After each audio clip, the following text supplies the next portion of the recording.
아이고, 오디오 다시 시작할게요. 네, 안녕하세요. 저희 동서말씀교회 주일 예배 설교를 오늘은 이렇게 저희 집에서 예, 대신하도록 하게 됐습니다. 뭐 말씀드린 대로 추석 명절은 지금 가족 연휴로 보내고 있고요. 가족 연휴로 보내고 있어서 사실은 좀 스킵할 수도 있을 것 같은데 저희가 원래 교회 회의 때 말씀드린 것처럼 아가서 비전을 좀 나누기로 했어요. 그래서 아가서에 대한 이야기를 조금 드리고 어, 추석 명절을 잘 보내셨으면 하는 마음을 담아봤습니다. 자, 그러면은 아가서 말씀을 한번 제가 살펴보는 시간을 좀 가져보도록 할게요. 아가서 말씀을 저희 텍스트를 좀 공유하면서 할까 했는데 이게 지금 뭐 제대로 크게 보이지 않는 느낌도 좀 있어서 네, 이렇게 그냥 진행해 보도록 하겠습니다. 제 얼굴 이렇게 보는 게 좀 부담스러우셔도 좀 양해해 주시고요. 제가 예, 이렇게 좀 이렇게 조절하고 좀 맞춰가면서 말씀드리도록 하겠습니다. 자, 여러분 이제 아가서의 내용을 보시면은 아가서가 잘 아시겠지만 솔로몬의 사랑과 남녀 간의 결합에 대한 찬가로 좀 알려져 있죠. 그런데 아가서가 성경 66권의 한 몸을 이루는 과정 속에서는 보다 심층의 의미를 지니고 있다는 것을 조금 우리는 살펴볼 수 있습니다. 그러니까 뭐 우리가 흔히 이제 많이 들어보셨겠지만 단순히 음 그냥 남녀 간의 사랑을 예비한다. 이제 이렇게만 얘기하기에는 한계가 있죠. 왜냐하면은 성경에서 말하고 있는 남자와 여자 자체에 대한 개념 자체가 이 물리적인 남성과 여성의 물리적 결합만을 얘기하고 있지는 않기 때문입니다. 근데 이거는 한번 좀 심오하게 살펴보면은 우리가 남녀 간의 사랑을 얘기한다라고 했을 때 거기에는 여러 친밀감도 있겠고 섹슈얼리티도 있을 수가 있겠죠. 그런데 그런 남녀 간의 사랑을 느끼는 교감 속에서도 사실은 여러 의미들이 이렇게 함축되어 있어요. 그래서 좀 부정적으로 말씀드려서 죄송하지만 남녀 간의 사랑에 대한 부분을 만약에 우리 안에 있는 영적인 생명력으로 제대로 파악을 하고 사랑을 하지 않으면 그 사랑이라는 것은 상당히 오염되고 왜곡되어 있는 선악과적인 사랑인 것을 볼 수가 있습니다. 그러니까 우리가 만약에 사랑에 대한 테마를 이야기한다고 하더라도 냉정히 말씀드려서 말씀에 대한 올바른 인식이 존재하지 않는다면 그 남녀 간의 사랑이라는 것은 권력이 되기도 하고 폭력이 되기도 하고 집착이 되기도 하고 소유욕이 되기도 합니다. 그래서 우리가 이제 많은 사랑의 테마나 사랑을 다루고 있는 그러한 어떤 영화나 드라마, 소설을 보더라도 또한 그런 것들이 아니더라도 우리가 조직을 살아가면서 여러 가지 어떤 행동들을 보면서 느끼는 감정의 소모로서 사랑을 느낄 때 우리가 상당히 많은 좌절과 벽을 느끼게 돼요. 그 좌절과 벽이라는 게 무엇이겠느냐 보면은 사랑이 변질된다라고 느끼고 사랑이 오염된다라고 많이 느끼죠. 그런데 이제 아가서가 말하는 바, 그리고 아가서를 그리스도론으로 묵상을 하게 될 때 나타나는 영적 효능은, 이 사랑이라는 것이 우리 안에 지금 주어져 있는 선악과의 생각으로서의 사랑을 넘어서 있구나라는 것을 깨우치게 될 때, 그 깨우침 자체가 어떤 우리 현상에서의 사랑의 관계를 바로 변하게 해주는 건 아닐 수도 있어도, 적어도 대상으로서 누군가를 사랑하는 그 지점에만 매달리지는 않게 된다는 것을 우리는 좀 확인해 볼 수 있는 것 같습니다.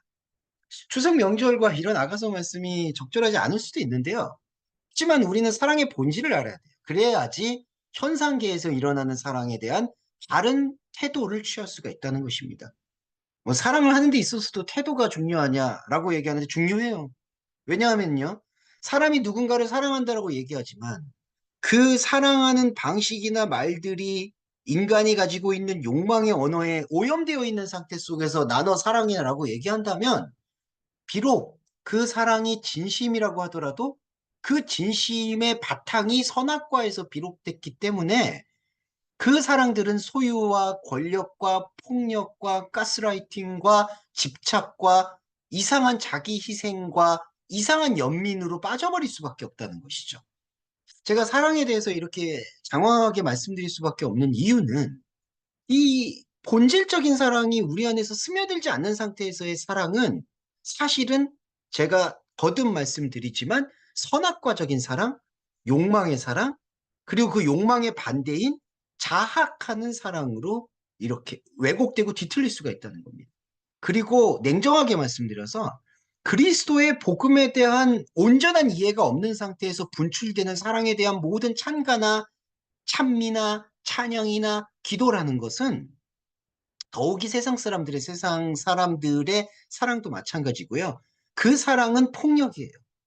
그 사랑이 우리를 해칠 수가 있습니다. 그리고 그 사랑은 다른 복음이 될 수도 있어요.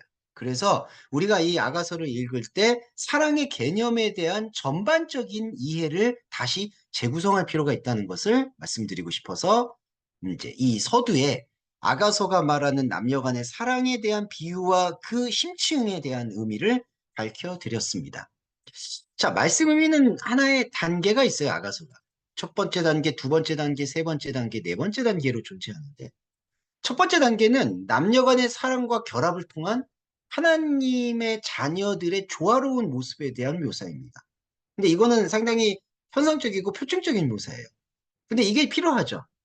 야, 솔로몬의 아가서는 뭐 어여쁘고 어여쁘다. 이제 한글 번역이 그렇게 시작하는데 저도 이제 제가 못생기다 보니까 이제 얼굴에 대한 관심이 많아서 그런지 몰라도 어여쁘고 어여쁘다 하면은 진짜 예쁘다, 멋있다. 이제 이런 거에 많이 매달리게 되죠. 그런데 어여쁘고 어여쁘다라는 그 의미 안에는 사실은 내가 너 안에 들어가겠다라는 의미가 함축되어 있습니다. 이게 창세기 비전에서도요. 그리고 에베소서였나요? 뭐 이게 바울이 얘기할 때 남자와 여자가 한 몸이 되니 그 비밀이 크다라는 얘기가 있고 창세기에서는 아담이 하와를 내 뼈 중에 뼈요 살 중에 살이라고 말하면서 하와 안으로 들어가요. 네, 이러한 어떤 일련의 흐름이 존재한다는 것이죠. 이제 그런 일련의 흐름들 속에서 사실은 이 어여쁘고 어여쁘다라는 표현 자체가 남자가 여자 안으로 들어가는 것, 그러니까 완전히 합일이 되는 것을 묘사하고 있습니다. 그래서 이 남녀 간의 사랑에 대한 솔로몬 아가서의 그 본질은 남녀 간의 어떤 사랑의 지속을 얘기한다기보다는 남녀 간의 사랑의 카타르시스의 그 절정에서 곧 죄송합니다. 남자와 여자가 사랑하는 클라이맥스 속에서는 남자도 없고 여자도 없다라는 하나됨의 어떤 표현을 궁극적으로 목표하고 있다는 거죠. 그러니까 사실 이 단계에서는 그 꼭 성경만이 아니라 다른 종교의 경전들에서도 이런 합일에 대해서는 많이 예찬하고 있습니다. 신과 하나가 된다든지 아니면은 이제 인도의 밀교나 카마슈트라 같은 데 보면은 남녀 간의 섹슈얼리티를 모티브로 해서 열반에 이른다든지 이러한 어떤 그 현상적 파편으로 움직이고 있는 남자와 여자의 사랑에 대한 본질의 탐구가 느껴진다는 거죠. 그리고 그 본질의 탐구에는 남자와 여자의 사랑이라는 것은 결국 대상과 대상이 사랑하는 것을 뛰어넘어서 둘이 한 몸이 되어진다라는 어떤 궁극적인 사랑의 본질에 대해서 말하고 있다는 겁니다. 아가서 역시 예외가 아니에요.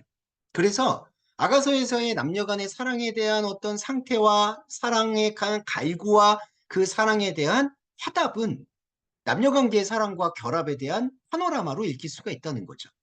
그런데 이제 다른 게 있죠. 두 번째 단계인데 호세아서에는 뭐 음란한 여인 고멜을 너가 취해라라는 그 하나님의 명령을 받아서 선지자 호세아가 이제 그런 어떤 희생 컴플렉스를 작동시키기도 하죠. 아가서에서도 이 두 번째 단계에서는 여자를 이스라엘 백성으로 남자를 하나님으로 표현하는 그 모습을 볼 수 있습니다. 그래서 이제 하나님이 어떠한 말썽과 죄악을 저질러도 이스라엘 백성을 한 번 선택하셨기 때문에 피하지 않고 끝까지 사랑하신다라는 하나님의 그 집요하고 인내심 많은 사랑을 그리고 자애로운 사랑을 묘사하고 있다. 이렇게 이제 단계를 밟아가고 있어요. 하지만 여기서 이제 우리가 세 번째 단계로 넘어가기 전에 여기서 우리가 이 구약이라는 것이 잘못해서 율법이라는 걸림돌에 걸릴 수밖에 없는 구조적인 한계를 묵상할 필요가 있는데요. 이 구조적 한계가 무엇이냐 하면은 이스라엘 백성이라는 게요.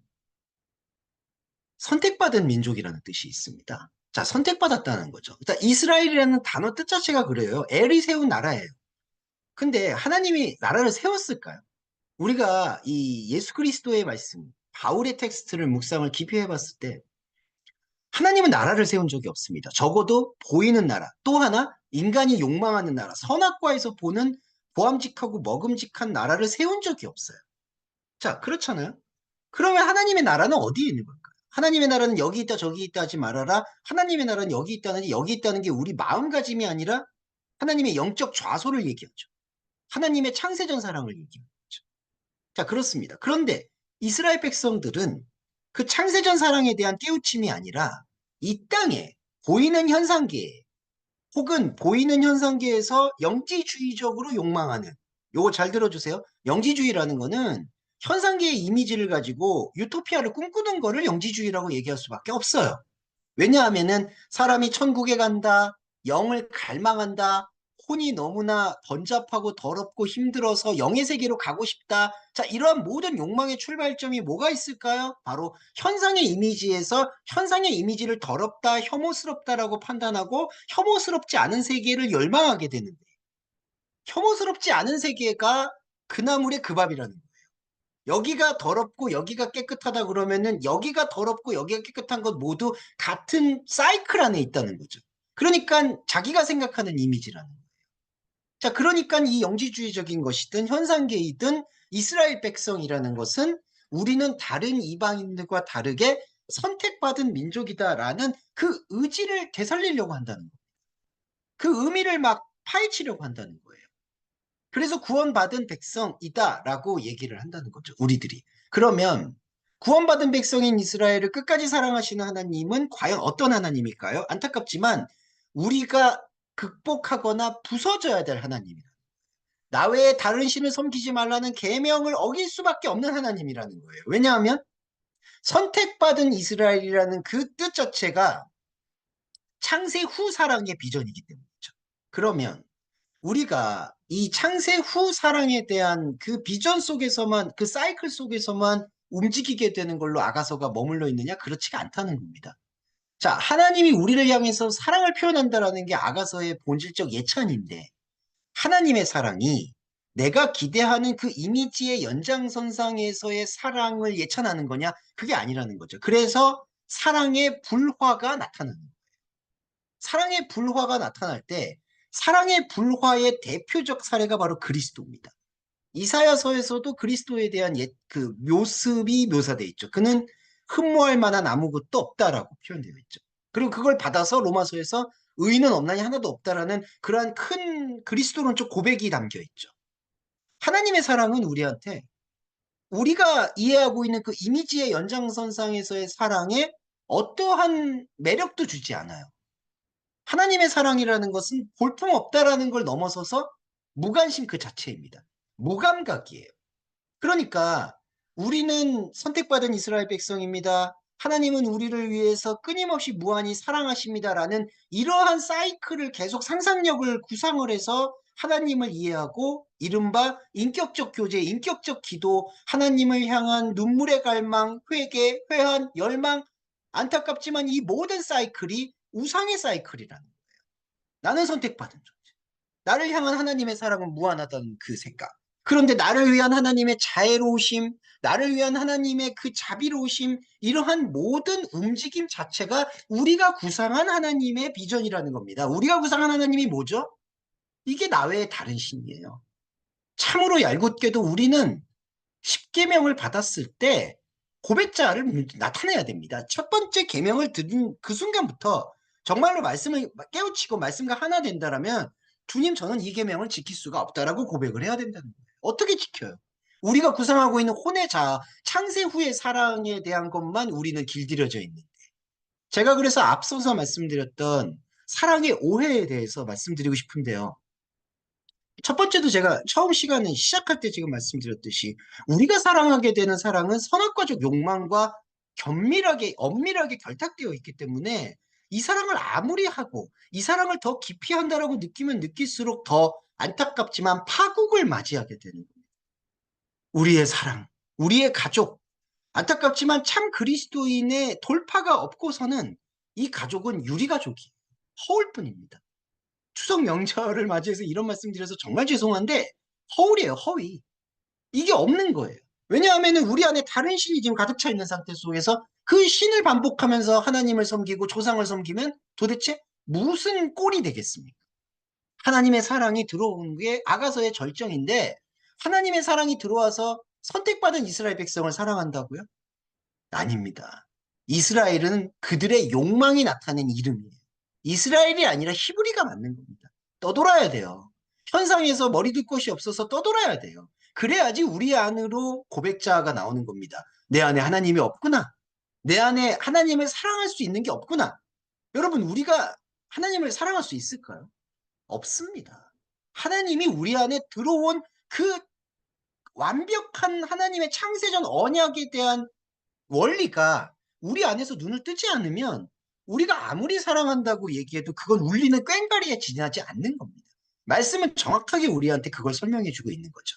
자, 그래서 아가서는 이러한 세 번째 단계 속에서 하나님의 사랑에 대한 철저하고도 완벽하게 낯선 것을 설명하고 그 낯선 신랑 되시는 그리스도가 신부되는 우리 안으로 들어와서 한 몸을 이루었다라는 것에 대한 영적 통합을 말하는 합창을 드러냄으로써 말씀화의 과정, 곧 로고의 스텝에 대해서 설명하고 있다는 것을 좀 결론적으로 말씀드리고 싶어요. 자, 로고의 스텝이라는 게 뭐냐? 자, 말씀이 제가 레마하고 로고스의 관계에 대해서도 좀 투박하지만 설명을 드렸는데 지난번에도 말씀드렸듯이 레마도 하나님의 말씀일 수 있고 로고스도 하나님의 말씀일 수도 있고요. 반대로 레마가 하나님의 말씀이 아닐 수도 있고 로고스가 하나님의 말씀이 아닐 수도 있어요.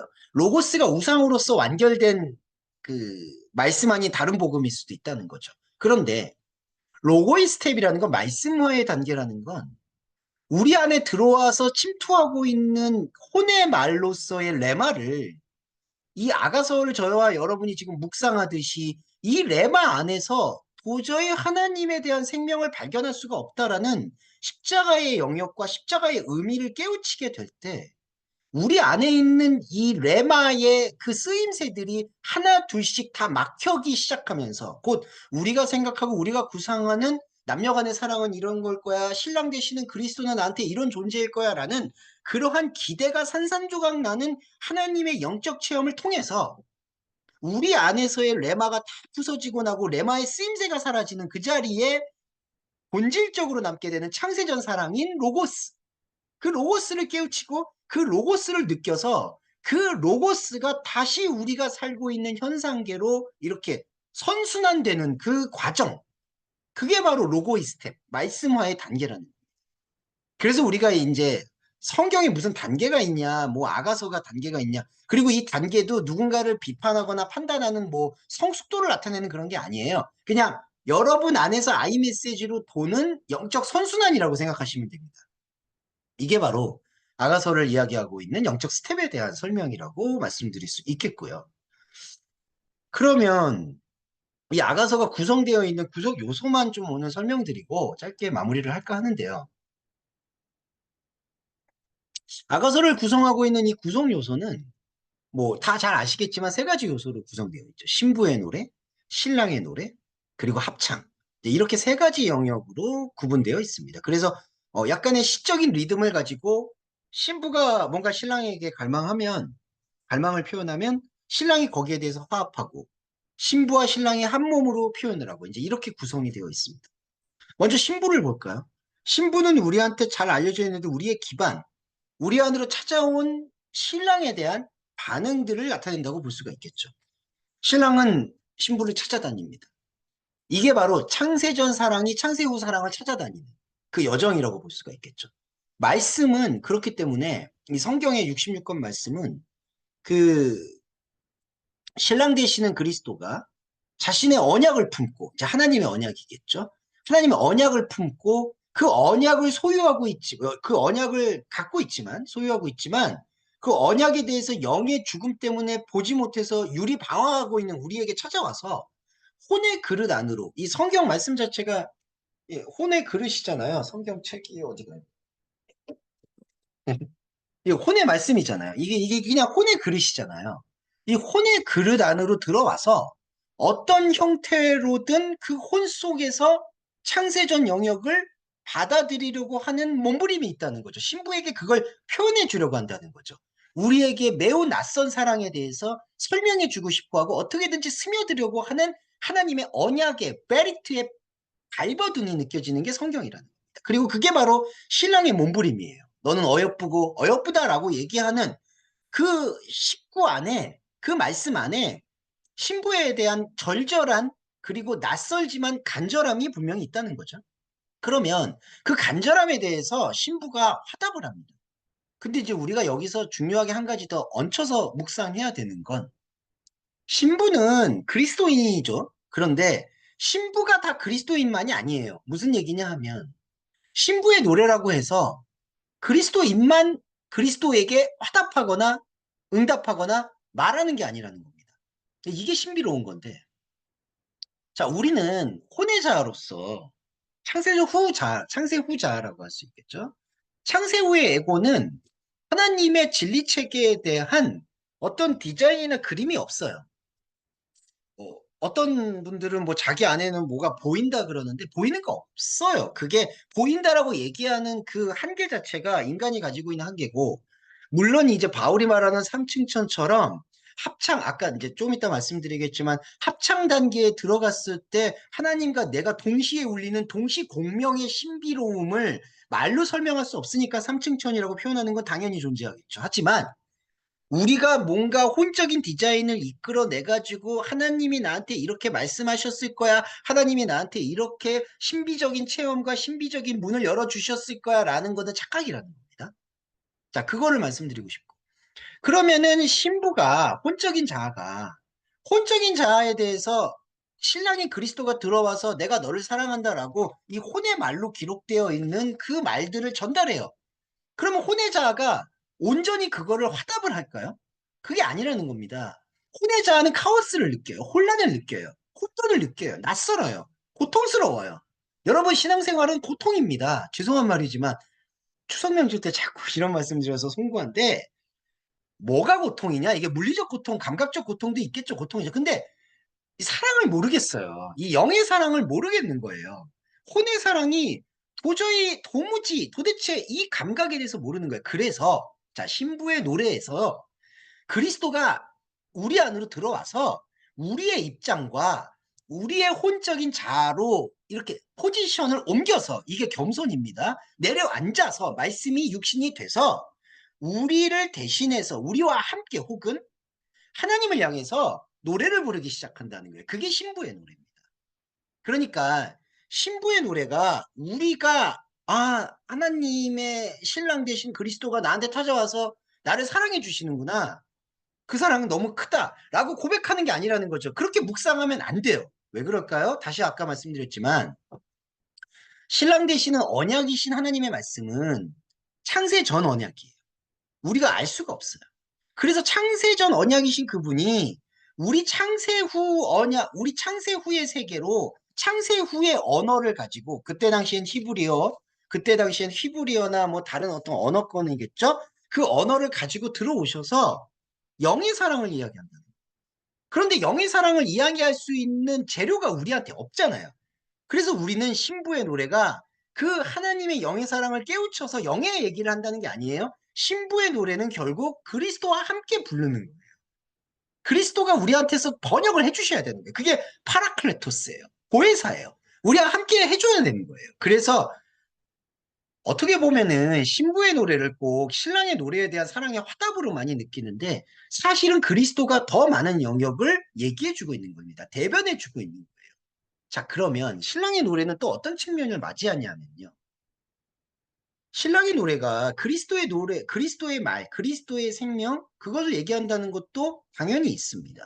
근데 우리가 여기서 하나 더 얹혀서 묵상해야 되는 건, 무슨 원 플러스 원도 아니고 좀 죄송한데, 더 얹혀서 묵상을 해야 되는 건 신랑의 노래라는 것 안에 우리 안에 자궁의 아델푸스적 자궁의 생명을 낳은 우리가 느끼는 생명의 탄식, 곧 영적 탄식의 고백도 신랑의 노래 안에 함축되어 있다는 거죠.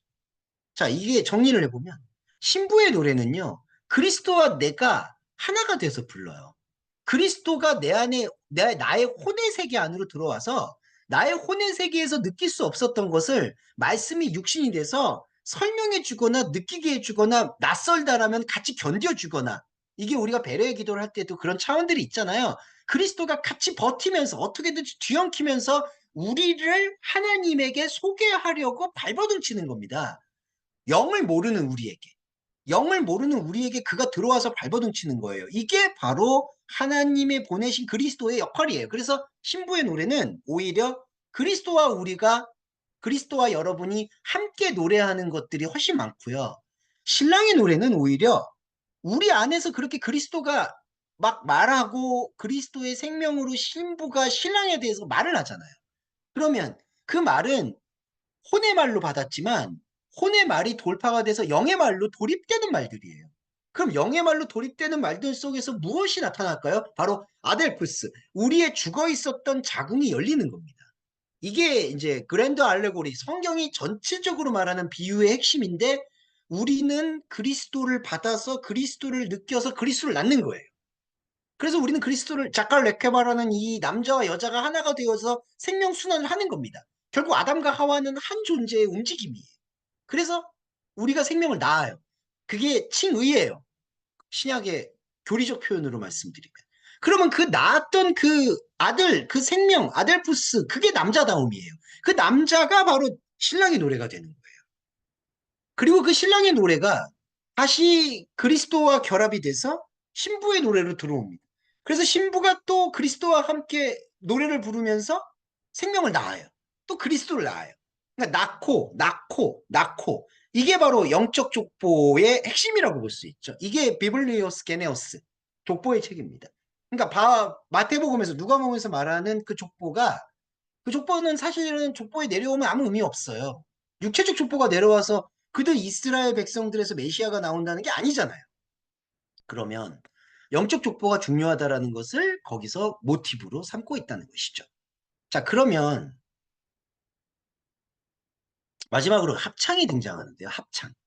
남자와 여자가 같이 부르잖아요. 시편에서도 셀라가 있고 아가서에서는 이 합창이 상당히 중요한 영역을 또 차지하는데 합창은 어떤 의미일까?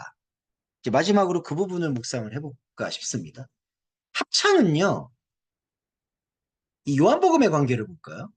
그리스도가 내 안에, 내가 그리스도 안에 들어옵니다. 그 그리스도가 내 안에 들어올 때는 신부의 노래가 되는 거죠. 내가 그리스도 안에 들어왔다라는 것은 우리가 생명을 낳았다. 그리스도를 낳은 게 되겠죠. 왜냐하면 그리스도가 우리 안으로 들어올 때 하늘의 미랄이 돼서 떨어져 죽어요. 그리스도가 혼의 세계로 들어와서 예수 그리스도가 혼의 세계에 들어왔을 때의 그 공생애의 전체적인 결말이 뭘까요? 그러니까 우리는 결말이라고 시간으로 보니까 그런데 공생의 전체는 십자가예요. 십자가는 죽음입니다. 우리는 혼으로 들어오신 말씀 육신 되신 그리스도를 보고 느끼면서 우리의 혼의 자아의 죽음을 고백하는 거죠. 고백자. 그게 죽음의 자아예요. 그러면 반대로 그러면 예수 그리스도가 우리 안에서 죽으면 하늘의 미랄이 되어서 죽으면 그게 죽음으로 끝나나요? 그렇지 않죠. 창세전 사랑이 창세 후 사랑을 가지고 들어온 말씀 육신체이기 때문에 그러니까 우리는 창세 후 사랑만 갖고 있잖아요. 그런데 예수 그리스도는 창세전 사랑과 창세 후 사랑을 다 같이 갖고 들어왔잖아요. 영과 혼이 하나니까. 그러면 창세전 사랑이 있겠죠. 그러면 그 창세전 사랑이 무엇이냐? 바로 생명자아가 되는 겁니다. 근데 그 생명자아가 놀랍게도 여러분 안에 원래 있던 자아라는 거예요. 이게 창세전 자아입니다. 창세전 선택이에요.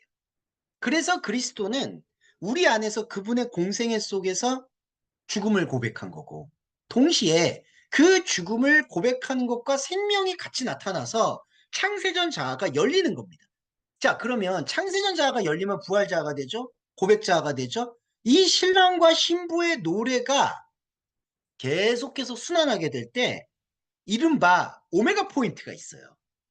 그러니까 그리스도가 내 안에, 내가 그리스도 안에 들어오는 이 영적인 화답과 영적인 지평, 이게 이제, 죄송합니다. 이게 이제 지평이라고 하죠. 영적 지평인데, 존재의 지평인데, 이 존재의 지평이 지속이 되면, 이 존재의 지평, 말씀의 지평이 지속이 되면, 크로노스를 찢고 카이로스가 말을 해요. 하나님의 시간이 말을 합니다. 하나님의 시간이 말을 하게 될 때 필연적으로 화답하고 응답하게 되는 게 하나님이에요. 그게 합창입니다. 그러니까 우리가 그리스도가 내 안에, 내가 그리스도 안에, 신랑이 신부 안에, 신부가 신랑 안에 들어오는 그 생명의 접점들이 계속해서 우리 안에서 일어나게 되면 그 일어나게 되는 하나님의 오묘함과 새로움에 대해서 우리가 탄성을 내지르지 않을 수가 없다는 거죠. 그게 하나님 시간이에요. 크로노스를 찍고 나온 카이로스예요. 그러면 그 카이로스에 대해서 하나님이 온전히 자기를 드러냅니다. 놀라운 거예요. 온전히 드러내는, 온전히. 거기에는 막힘도 없고, 가림도 없고, 필터링도 없어요. 자, 예수 그리스도는 우리한테 모든 필터링을 갖고 내려오죠. 왜냐하면 혼의 세계가 영을 모르니까. 혼의 말을 시작해야 되니까. 스텝을 밟아야 되니까. 그런데 이 오메가 포인트가 주어지게 되면은 그 크로노스를 찍고 카이로스가 들어와서 자기를 보여주게 되면 하나님은 자기를 완전히 드러내는 거예요. 여러분, 그 황홀함을 어떻게 느낄 수 그러니까 어떻게 표현할 수 있을지 모르겠어요. 완전한 하나님. 그 완전한 하나님 안에 들어와 있는 나. 그리스도가 내 안에, 내가 그리스도 안에, 그리고 그리스도는 말합니다. 그리스도가 하나님 안에. 그 완전한 하나예요. 완전한 하나. 이 합일의 생명력을 말하는 게 아가서의 합창이라는 겁니다. 그래서 이 아가서의 합창의 영역을 보시면은, 이게, 이 신비로움이라는 게 매우 낯설기도 하죠. 제가 표현하기 어려워서 이런 것들이 더 이상 표현이 안 되니까 그 자체가 낯선 거죠. 근데 그 낯설음 속에서 정말 파열음이 느껴지고요. 왜냐하면은 크로노스의 견고히 쌓였던 바벨탑들이 다 허물어지니까. 근데 그걸 찍고 들어오는 완전한 하나님에 대한 그 정미함, 정교함, 다른 표현들이 더 떠올리지 않는 것. 이런 것들이 나타나게 될 때 내지르게 되는 탄성을 합창이라고 부를 수 있겠습니다. 그래서 자, 오늘의 그 아가서에 대해서 좀 정리를 좀 해보면, 네. 이게 너무 좋아서 그래. 여러분, 이게 그래서 추석 명절 때 아가서 한번 읽어보시면 그 하나님의 완전한 자기 드러냄이라는 거에 그 온전한 순수? 그걸 뭐라고 설명할 수 있을까요? 뭐 우리의 혼적 세계가 얼마나 미천하기 때문에 뭐 그거를 설명한다는 것 자체가 뭐 모순이겠지만 그래도 우리가 그걸 느낀다는 것 자체가 사실은 진짜 우리가 사랑하는 이 현상계의 사랑을 온전하게 회복할 수 있다고 저는 조심스럽지만 말씀드리고 싶어요. 우리가 살고 있는 지금 이 사회에, 우리가 살고 있는 이 가족의 사랑이라는 게 제가 비판적으로 말씀드려서 죄송하지만 무슨 사랑입니까? 사랑 아니잖아요. 네, 이런 부분들에 대해서 우리가 조금 더 정리해보고 싶어서 아가서를 개괄적으로 좀 나눠보고 싶었고요. 아가서에 대한 이하에서 단계적인 게 필요하다. 남녀관계의 사랑에 대한 비유다. 그리고 이스라엘 백성에 대한 하나님의 무한한 사랑의 표현이다. 하지만 그 이스라엘이라는 환상 속에 나타난 우상의 남자와 신랑이 아니다. 그리스도와 나와의 일대일의 관계였다. 그럼으로써 창세전 사랑인 언약의 사랑을 깨우치게 되는 통합으로서의 합창으로 연결되는 게 아가서의 비전이다. 이렇게 이해해 주시면 되겠고, 신부의 노래와 신랑의 노래 안에서도 신부의 노래는 오히려 보에사 파라클레토스의 노래다. 그리고 신랑의 노래는 그 보에사 파라클레토스의 노래를 받아서 생명을 잉태한 우리 안에 나타난 칭의적 존재인 자칼 레케바의 생명의 차입니다. 그리고 마지막으로 합창은 그렇게 그리스도가 내 안에 내가 그리스도 안에 있는 신랑과 신부의 노래가 서로 주고받을 때 하나님의 온전한 사랑이 드러나는 그 오메가 포인트가 바로 사랑이다. 이렇게 말씀드릴 수 있을 것 같아요. 네. 네, 추석 명절인데 제가 그러니까 제 개인적인 소회에서는 이 가족이라는 개념이나 뭐 이런 것들이 말씀으로 재구성되지 않고서는 그게 얼마나 허위적이고 유리가면이라는 것에 대해서 우리가 좀 가슴 아프지만 인정해야 될 것 같습니다. 근데 우리가 해야 할 도리들을, 그리고 인간적인 도리, 그리고 사람과의 관계는 항상 최선을 다해 주시는 것을 저는 항상 요청을 드리고요. 그게 위선이 아니에요, 여러분. 어떤 분들은 뭐 그러면 나는 마음에서도 뭐 가족 사랑하는 마음도 없는데 그렇게 도리를 다하라는 거냐, 그런 맥락이 아니라 저와 여러분이 각자의 자리에서 그리스도를 깨우친 자로서, 그리스도를 느낀 자로서 이렇게 서 있을 때 가족도 직장도 관계도 온전해질 수 있을 거라고 봅니다. 설령 현상적으로 온전해지는 모습들이 안 보이더라도 두려워 마세요. 우리 안에는 그리스도가 있고 그리스도가 여러분을 압도할 때는 아무것도 보이지 않아야 합니다. 이 부분을 조금 더 말씀드리고 싶었고요. 추석 명절을 저는 휴가라고 생각하시고 조금 더 쉼을 갖는 그런 시간들이 되셨으면 좋겠다는 말 나누고 싶습니다. 네, 오늘 예배는 이렇게 마무리하도록 하겠습니다. 감사합니다.